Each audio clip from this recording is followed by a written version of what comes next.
Sebelum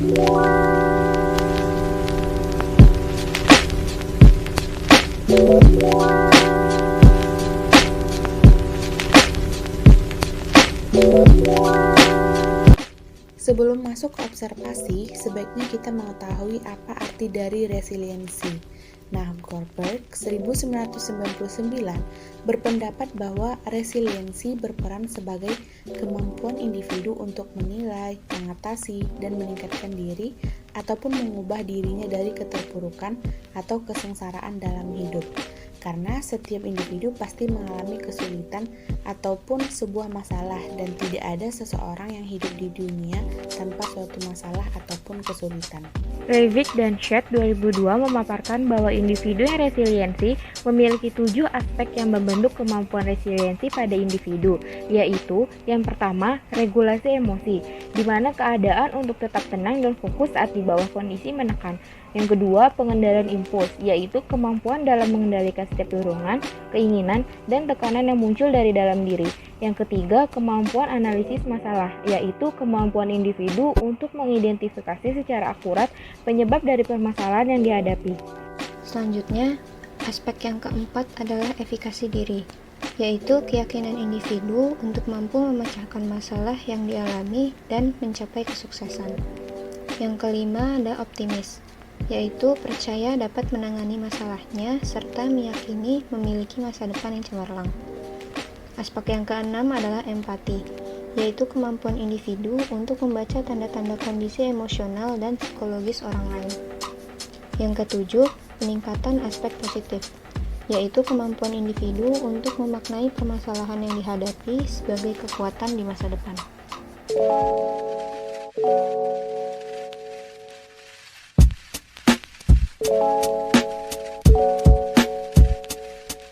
Kalau aku sih ngerasa tenang dan fokus aja ya, soalnya beban online itu nggak sebesar beban offline, dan aku bisa lebih fokus sama hal-hal yang pengen aku lebih dalami lagi kan. Ya tapi kalau misalnya itu juga tetap tertekan juga sih, soalnya ada dosen yang suka ngasih banyak tugas kan, misalnya dia nggak mikir-mikir, oh ini situasinya lagi pandemi, kita nggak bisa misalnya kerja kelompok, soalnya ada waktu itu pernah disuruh bikin pamflet dan bantuin ibu-ibu posyandu, tapi kan situasi kayak gini nggak bisa, jadi itu malah bikin stres ke kita sendiri. Bisa dibilang tertekan selama pembelajaran online karena itu kan agak sulit ya, belum terbiasa, tapi lama-lama kelamaan udah bisa nyaman sih.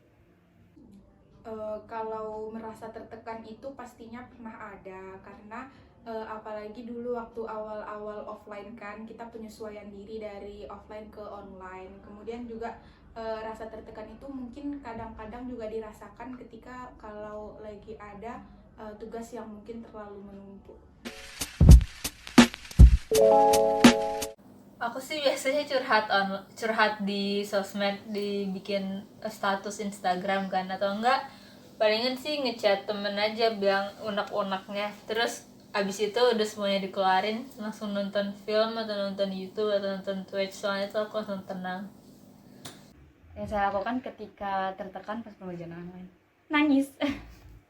Tapi kita kan juga harus bangkit ya, jadi nggak mau berlarut-larut, ya udah sampai akhirnya kalau udah capek nangis, fokus sama diri sendiri, terus nyari tahu gimana celahnya, abis itu ya udah bangkit lagi.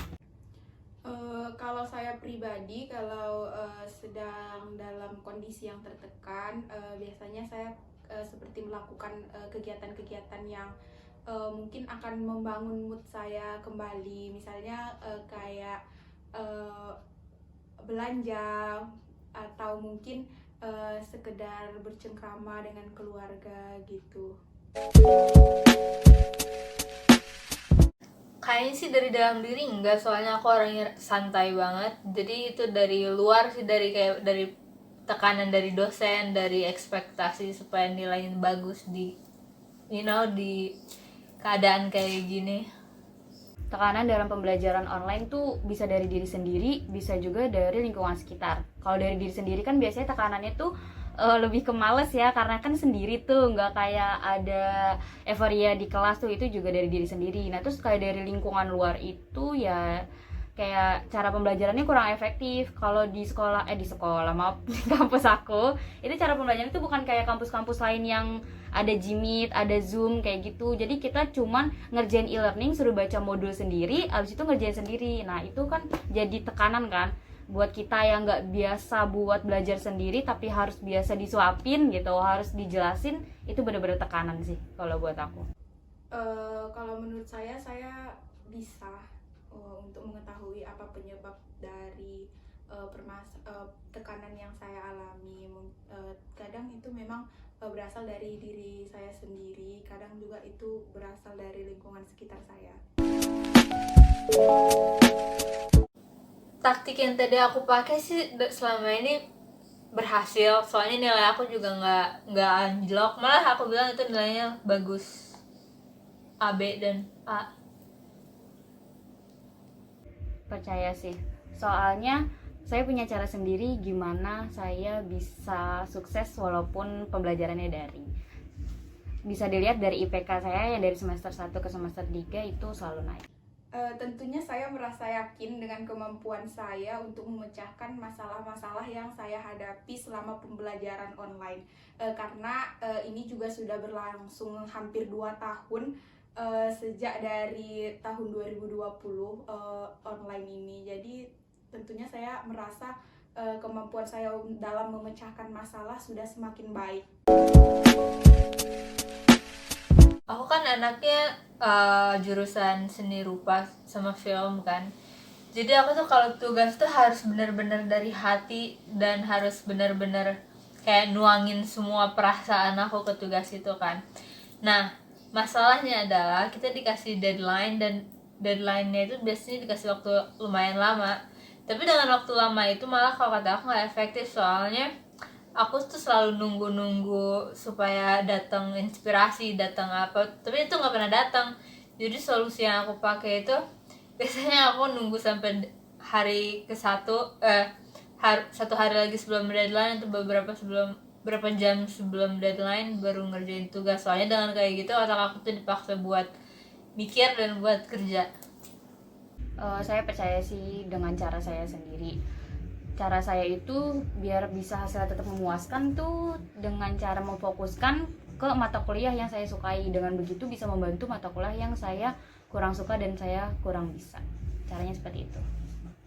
Kalau ada masalah online itu biasanya lebih ke mungkin tugas yang menumpuk gitu kan. Pemecahannya sekarang lebih prepare untuk mengerjakan tugas-tugas itu di awal, jangan ketika deadline aja. Kemudian agar hasil dari perkuliahan itu dapat memuaskan, saya biasanya menyisihkan kayak waktu untuk belajar gitu di saat kayak moodnya lagi bagus gitu kan.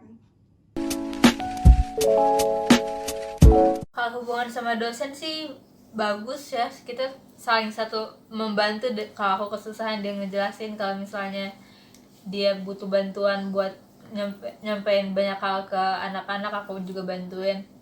Terus tapi ya itu doang sih tadi, yang satu dosen itu yang ngeselin.